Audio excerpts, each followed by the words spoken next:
सुजानगढ़ नाथो तालाब स्थित ऐतिहासिक राजकीय जादोदिया स्कूल का भवन जर्जर हालत में 1961 में बने इस स्कूल का इतिहास स्वर्णिम रहा है। कभी शेखावटी की गिनी चुनी स्कूलों में साइंस फैकल्टी हुआ करती थी। उस दौर में पूर्व शिक्षा मंत्री गोविंद डोटासरा, पूर्व कैबिनेट मंत्री master Bhanwarlal Meghwal, CLC director शरण चौधरी सहित नामी गिरामी हस्तियों ने यहाँ पे पढ़ाई पूरी की थी। यहाँ सैकड़ों डॉक्टर इंजीनियर निकले हैं, भामाशाह निकले हैं, लेकिन भामाशाह जादोदिया परिवार की बनाई गई ये बुलंद इमारत अपनी बदहाली के दौर में है। जल भराव से हुआ बड़ा नुकसान। एक दौर था जब जादोदिया स्कूल का नामांकन शेखावटी की टॉप सरकारी स्कूलों में शुमार था। ये गिरकर 360 पर पहुंच चुका है। हालात यह है कि 15 कमरों में से 19 कक्षाएं चल रही है। नाथो तालाब क्षेत्र से ग्रीन स्पेस पार्क बनने के बाद स्कूल के सामने का बड़ा मैदान नहीं रहा है, जिसके कारण भराव का क्षेत्र स्कूल की तरफ बढ़ने लगा है और स्कूल में जल भराव की समस्या लगातार पिछले 2 साल से है। पिछले कुछ सालों से यहाँ कई बार जल भराव हुआ है। 2025 में तो पढ़ाई 2.5 महीने तक बंद रही स्कूल की। लगातार जल भराव के चलते स्कूल में 21 कमरे जर्जर हालत में घोषित किए जा चुके हैं। जानकारी के अनुसार भामाशाह और दोनों इसके ऐतिहासिक स्कूल पर ध्यान नहीं दे रहे हैं। स्कूल बड़े जिम्मेदार की जरूरत है। सरकारी टीमें कई बार दौरा कर चुकी है, जर्जर हालात की जायजा ले चुकी है, लेकिन मरम्मत व नवीनीकरण के लिए कोई बजट जारी नहीं किया गया है। वहीं भामाशाह भी कोई काम करने के लिए राजी नहीं हुए हैं। ऐसे में विरासत को बताने के लिए यहाँ पे पढ़े हजारों छात्र जो आगे बढ़े हुए हैं, आगे आए तो बहुत ही समाधान की संभावना बनती है। चुनाव में बदला गया मतगणना का क्षेत्र भी। वहीं आप पता नहीं स्थानीय निकाय चुनाव कई बार चुनाव कार्य यहाँ पे संपन्न किए जाते थे। ये भवन सुरक्षित रखा जाता था। ये जर्जर हालत को देखते ही स्थान बदल दिया गया है। अब स्वर्गीय मास्टर भंवरलाल गर्ल्स कॉलेज में ये स्थान कर दिया गया है निकाय संबंधी कार्य के लिए। इस वक्त मैं सुजानगढ़ की सबसे पुरानी विद्यालय रघुनाथ राय जादोदिया विद्यालय के सामने खड़ा हूं। मैं आपको बताना चाह रहा हूँ 1961 में ये विद्यालय शुरू हुआ था और ये 65 साल पुराना विद्यालय है, जहां पर इस विद्यालय में पिछली बार भारी जल भराव की वजह से स्थिति बिगड़ गई थी। 2 महीने से अधिक समय तक यहाँ पे विद्यालय बंद रहा था। ऐसे में इस बार ये भी बताना चाह रहा हूँ कि ये मतगणना केंद्र रहा है। अनेक बार जब भी चुनाव होते तो ये केंद्र रहा है। यहाँ पे स्ट्रॉन्ग रूम बनाए जाते थे, यहाँ पे पूरी व्यवस्था रहती थी प्रशासनिक चुनाव की व्यवस्था, और जिसको अब इस बार जर्जर अवस्था की वजह से बदल दिया गया है, क्योंकि यहाँ पे अभी हो नहीं सकता मतदान केंद्र। प्रशासनिक रिपोर्ट है, जिला कलेक्टर ने दौरा किया है, प्रशासन ने दौरा किया है। यहाँ की स्थिति अब बदलकर मास्टर भंवरलाल मेघवाल कन्या महाविद्यालय सालासर रोड कर दिया गया है, ऐसे अब प्रशासन से जानकारी मिली है। अब मैं बताना चाह रहा हूँ कि इस विद्यालय में 21 कमरे हैं जो कि जर्जर अवस्था में हैं। ऐसे में भामाशाह भी पीछे हट चुके हैं कुछ करने के लिए, और सरकार ने ध्यान नहीं दिया है। हालांकि रिपोर्ट गई हुई है जर्जर अवस्था की, बताया जाता है, प्रिंसिपल द्वारा सूचना मिली है।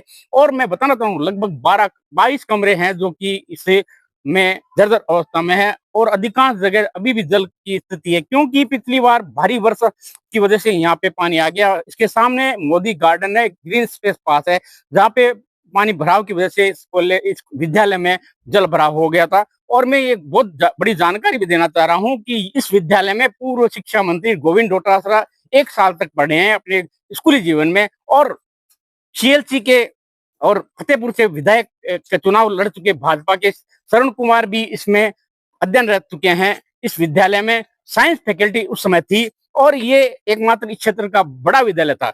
ऐसे में सरकार और भामाशाह कब इसकी सुध लेगी, कब विद्यार्थियों का भविष्य सही होगा, क्योंकि यहाँ पे बताया जाता है नामांकन भी गिर चुका है। सरकार जल्द से जल्द संज्ञान ले। इंडिया न्यूज के लिए शैलेंद्र राठा की रिपोर्ट। जय हिंद दोस्तों, मैं आज आपको यह हमारा राष्ट्रीय ध्वज तिरंगा है। मैं आज आपको इसके बांधने के तरीके को बताने वाला हूँ। तो पहले आप इसकी सिरी और रंगों को समझ लीजिए। इसमें दो सिरी होती है और 3 रंग होते हैं, जिसमें सबसे पहले सबसे ऊपर केसरिया रंग होता है और बीच में सफ़ेद रंग होता है और सफ़ेद के नीचे हरा रंग होता है। यह इनका क्रम है। और बीच में एक चक्र होता है जिसमें 24 तिल्लियाँ होती है और यह समय का प्रतीक माना जाता है। अब आप इसे बांधने के तरीके को समझ लीजिए। अब हरे वाले रंग को हम नीचे की साइड रख देंगे और बीच में फूल रख देंगे अशोक चक्र में, जिससे प्रधानाचार्य महोदय के ऊपर फूल बरसाए जा सके। और यह जो केसरिया पट्टी होती है, इसे ऊपर की साइड ऐसे लगा देना है। फिर यहाँ से इसे जिगजैग टाइप में बराबर साइज में आपको इसे फोल्ड कर देना है।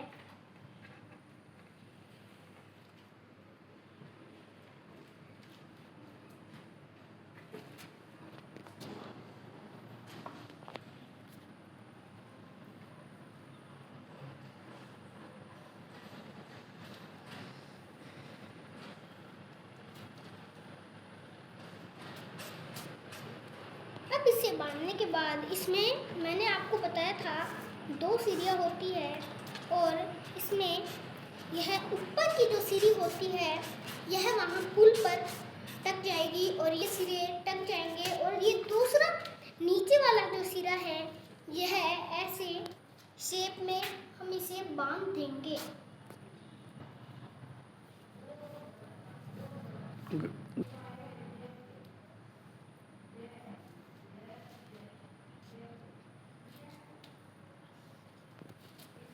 और यह बात ध्यान रखने की है कि इसे ऊपर से कभी भी नहीं डाला जाता है, नहीं तो यह फंस जाएगा। और इसे नीचे से डालते हैं। हमने अब इस रस्सी से अपन ने इस धागे को इस वाली रस्सी से इस वाले कॉर्नर से हम इसको टाइट कर देंगे, और फिर बाद में हमारे नीचे वाली रस्सी को धीरे धीरे जैसे ही खींचेंगे तो यह तिरंगा खुल जाएगा और वैसे लहर जाएगा। जय हिंद। मेरा नाम मुकुल बकोलिया है। मैं कक्षा 3 में पढ़ता हूँ। आज मैं आपको तिरंगे झंडे के बांधने के तरीके को बताने वाला हूँ। इसमें 3 रंग होते हैं। सबसे ऊपर केसरिया, बीच में सफेद और नीचे हरा रंग होता है, और इसमें बीच में एक चक्र होता है जिसमें जो समय का प्रतीक माना जाता है। इसके अंदर हरे रंग को नीचे डाल देना है और ऊपर से केसरिया रंग रख देना है, और फिर इसे जिगजैग टाइप में इसे फोल्ड करके इसे नीचे वाली रस्सी से बांध देना है। फिर नीचे से जब हमारे प्रधानाचार्य महोदय आएंगे तो वह नीचे वाली रस्सी को खींचेंगे, जिससे यह तिरंगा फैल जाएगा। सुजानगढ़ के स्टेशन रोड से तेरापत भवन में शनिवार को भाजपा की विजय संकल्प यात्रा का शुभारंभ किया गया। कार्यक्रम की शुरुआत में मंच पर मौजूद नेताओं ने भारत माता की पंडित दीनदयाल उपाध्याय, श्यामा प्रसाद मुखर्जी की तस्वीर पर पुष्प अर्पित करते हुए कार्यक्रम के शुभारंभ की सभा के संबोधित करते हुए चुनाव प्रभारी माटी कला बोर्ड के अध्यक्ष प्रहलाद राय टाक ने कहा, जिताऊ टिकाऊ विश्वसनीय कार्यकर्ताओं को टिकट मिलेगी। उन्होंने कहा कि पार्टी एकजुटता के साथ चुनाव लड़ेगी। जिला अध्यक्ष बसंत शर्मा ने कहा, कांग्रेस के बोर्ड में 10 साल से सुजानगढ़ की जनता ने तकलीफें झेली है, अब इसे निजात मिल जाएगी। पूर्व विधायक हरलाल सारा ने कहा कि बीजेपी कार्यकर्ता पार्टी से कार्यकर्ता सच्चे पार्टी को आगे बढ़ाएगी। पूर्व नेता प्रतिपक्ष राजेश राठौड़ ने कहा, पिछले साल सुजानगढ़ में भारी जल भराव से लोगों को बड़ी तकलीफ हुई। उन्होंने कहा कि कांग्रेस के बोर्ड में भ्रष्टाचार का खुला तांडव मचा हुआ था, पट्टों में लूट हुई। अगर इस बार भारतीय जनता पार्टी की बोर्ड बने तो 6 महीने में शहर की व्यवस्थाओं को सुधार कर दिया जाएगा। सभा में पूर्व मंत्री खेमाराम मेघवाल, उप सभापति पूर्व बाबूलाल कुलदीप, मंडल अध्यक्ष विनय माटोले, पूर्व प्रधान संतोष मेघवाल, महिला मोर्चा प्रदेश मंत्री जयश्री दादी। सुजानगढ़ में एक परिवर्तन की लहर चल रही है। 10 साल से नगर परिषद जिन भ्रष्ट लोगों के हाथ में रही, इस सुजानगढ़ को नरक बना दिया, सरकार की योजना को पलीता लगा दिया। सुजानगढ़ का आम आवाम इससे दुखी रहा और इस बार हमने भी विश्वास दिलाया कि हम मैनिफेस्टो के साथ उतरेंगे। नया सुजानगढ़, समस्या रहित सुजानगढ़, स्वच्छ और हरित सुजानगढ़, और सुजानगढ़ के अंदर जो सीवरेज ड्रेनेज की समस्या उसके समाधान को करने के संकल्प के साथ मैदान में उतरेंगे और इस काम को निश्चित तौर पर पूरा करेंगे। लोग उत्साह से लवरेज हैं और निश्चित तौर पर परिवर्तन होगा और सुजानगढ़ में ऐतिहासिक इस बार विजय श्री भारतीय जनता पार्टी को मिलेगी। आपने एक बड़ी बात कही सर, 6 महीने में बड़ा परिवर्तन देखने को मिलेगा। आपने एक बड़ी बात कही, 6 महीने में समाधान होगा। 6 महीने में वोट बनते ही निश्चित तौर पर मैं खुद इसमें, क्योंकि मैंने वादा किया है और इंसान की कीमत उसकी बात से होती है, मुख्यमंत्री जी के पास खुद जाऊंगा और सुजानगढ़ के लिए स्थायी समाधान के लिए इतनी धनराशि स्वीकृत कराऊंगा जितनी आज तक नहीं।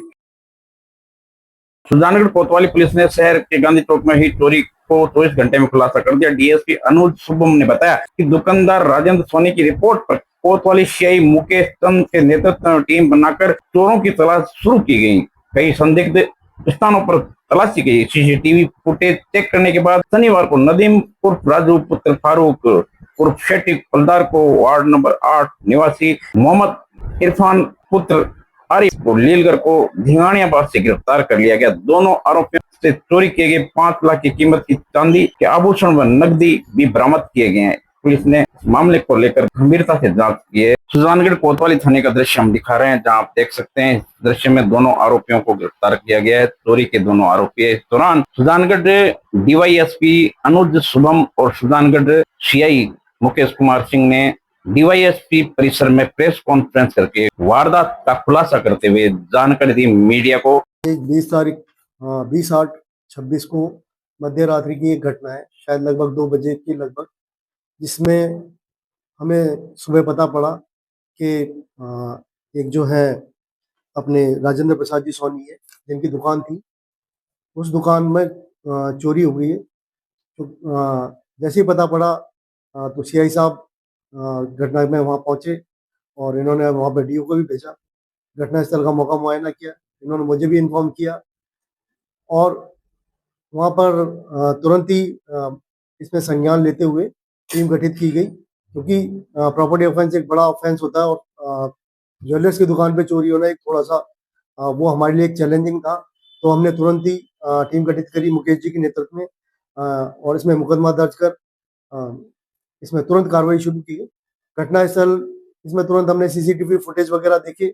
वहाँ पर सीसीटीवी फुटेज से जो संदिग्ध आदमी थे, ठीक है, उसका संज्ञान लेते हुए कि भाई इस प्रकार के आदमी, चूंकि इनकी टीम में खुद मुकेश जी एक अच्छे ऑफिसर हैं, इन्होंने जो भी टीम गठित करी उसमें आदमी लिए, उन्होंने तुरंत ही उसमें देखा उसको क्योंकि चेहरा साफ नहीं आ रहा था उसमें, उसको बॉडी को आइडेंटिफाई करते हुए कि भाई इस प्रकार के लोग इस प्रकार के संदिग्ध हो सकते हैं, तुरंत ही उनका पता लगाया गया। तो वो हमें इस प्रकार के लगे कि भाई वो अभी यहाँ पर नहीं है, तो तुरंत ही हमें संदेह हुआ और उसको ट्रेस करते हुए मुकेश जी की टीम ने उनको दस्तयाब किया। क्योंकि ये चोरी जिसमें लगभग 5-6 तोड़ी चांदी की पायल थी और लगभग 150 अंगूठी के नग वगैरह थे, 80 बिछिया वगैरह थी, 600 ग्राम पुरानी चांदी के पैकेट वगैरह थे।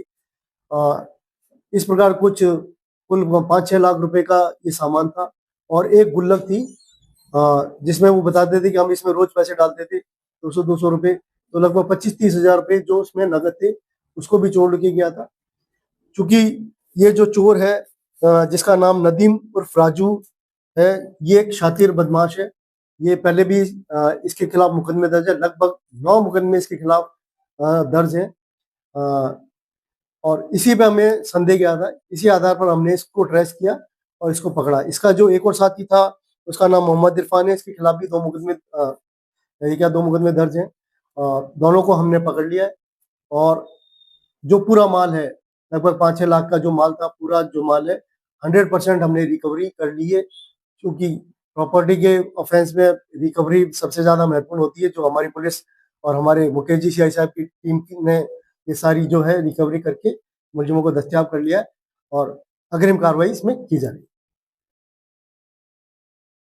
छापर रोड रेलवे फाटक के पास पटरियों के पास शुक्रवार रात को एक युवक मृत मिला, जहां पे सूचना पुलिस और टीम हारे के सारों को मिली। मौके पे पहुंची टीम शव को राजकीय बगड़िया हॉस्पिटल की मोर्चरी में पहुंचाया गया। मृतक की पहचान राजेंद्र सिंह पुत्र मांगू सिंह निवासी मेंगना के रूप में हुई। मृतक के पिता ने रिपोर्ट में दर्ज करते हुए बताया कि उसका बेटा राजेंद्र 10 बजे घर से निकला था। 11 बजे सूचना मिली उसके बेटे की हादसे से मौत हो गई है। पुलिस ने शनिवार को पोस्टमार्टम करके शव को परिजनों को सौंप दिया।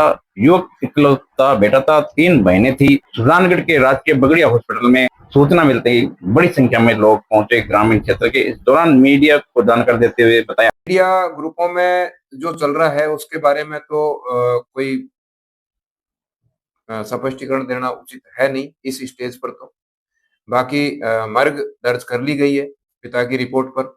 मर्ग की जांच में यदि हत्या संबंधी कोई तथ्य आएंगे तो उस हिसाब से कानूनन कार्रवाई की जाएगी, और कोई किसी प्रकार के तथ्य आएंगे मर्ग के हिसाब से आएंगे, मर्ग के हिसाब से अग्रिम कार्रवाई कर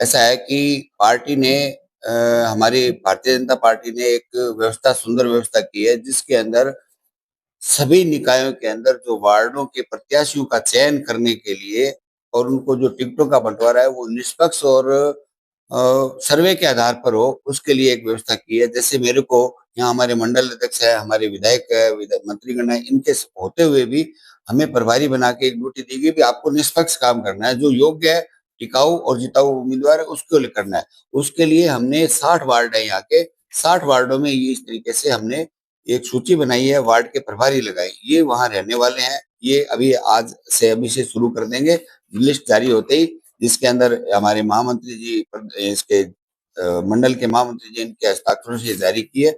इन 60 वार्डों में ये प्रभारी वहां जाएंगे बूथ अध्यक्ष के पास बैठकर, और वहां पर ये इनको इकट्ठा करेंगे और हमें यहाँ सौंपेंगे। प्रदेश तक सारी लिस्टें जाएगी और यहाँ हम इसके लिए ऊपर एकदम अच्छी तरीके से सर्वे करके जो योग्य और टिकाऊ जिताऊ उम्मीदवार होगा उसको हम टिकटें देंगे।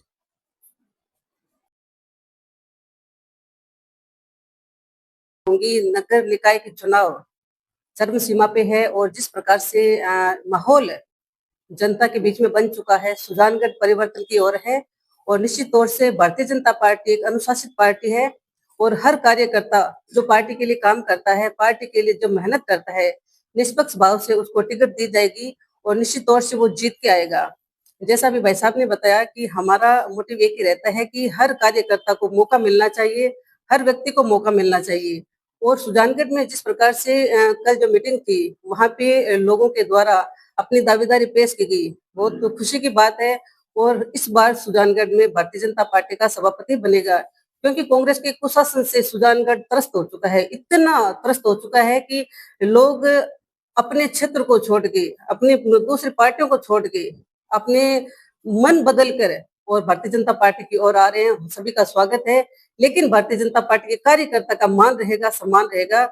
और हर उस कार्यकर्ता का मान रखने के लिए हम सभी इस मंच पर बैठे हुए सभी लोग एक है और संगठित होकर सब साथ होकर इस बार भारतीय जनता पार्टी का सभापति बनाएंगे। धन्यवाद। निश्चित तौर से भारतीय जनता पार्टी हमेशा ही इस मोटिव पे चली है कि हमारे देश के प्रधानमंत्री यशस्वी नरेंद्र मोदी जी ने जो आह्वान किया है कि मातृशक्ति को सम्मान मिलना चाहिए, महिलाओं को सम्मान मिलना चाहिए।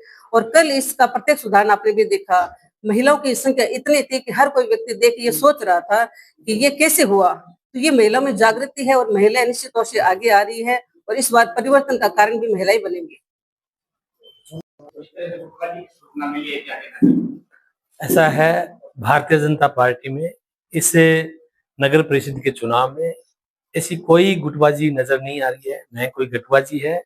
और सभी कार्यकर्ता मिलकर के भारतीय जनता पार्टी के सभापति बनाने के लिए प्रयासरत हैं। और क्योंकि पिछले 10 सालों में जिस ढंग से कांग्रेस के सभापतियों ने इस सुजानगढ़ के साथ जो लूट की है, सुजानगढ़ के साथ पट्टे बनाने में और विकास के काम कराने में जिस ढंग से उन्होंने भेदभाव किया है, आज सुजानगढ़ की जनता त्रस्त है।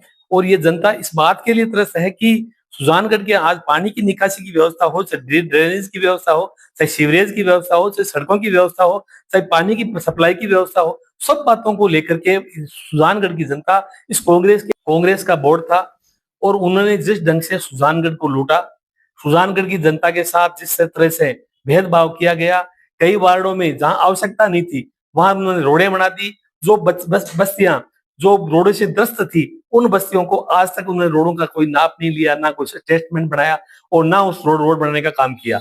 इस कारण से आज हमारे सुजानगढ़ के अंदर पानी की निकासी की सबसे बड़ी समस्या, पिछली बार आपने देखा है कि सुजानगढ़ की जनता कितनी ज्यादा इस पानी की निकासी के लिए त्रस्त हुई। आज सीवरेज की हालत खराब है, ड्रेनेज की हालत खराब है, पानी पीने की समस्या हमारे वैसे के वैसे बहुत ही ज्यादा खराब हो रखी है। तो इसके लिए सुजानगढ़ की जनता इस बार पूरी त्रस्त है कि हमें भारतीय जनता पार्टी की, क्योंकि आज हमारी डबल इंजन की सरकार है तो निश्चित रूप से बहुत सारे विकास के काम हुए हैं।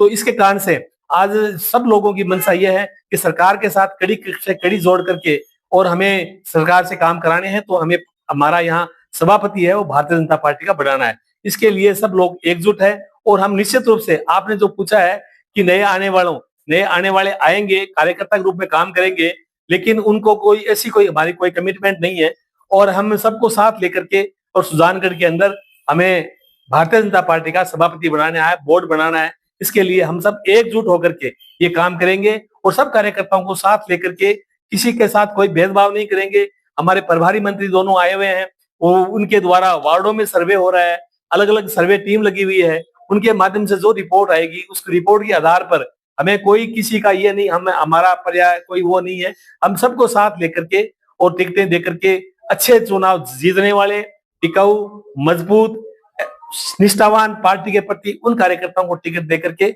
और हमें यहाँ बोर्ड बनाना है, ताकि आने वाले समय में भी, क्योंकि आने वाले समय भी हमारे प्रधान का चुनाव है, उसके बाद में हमारे एमएलए का चुनाव है, एमपी का चुनाव है, तो उन सब चुनावों का इसका लाभ मिले। बहुत बहुत धन्यवाद।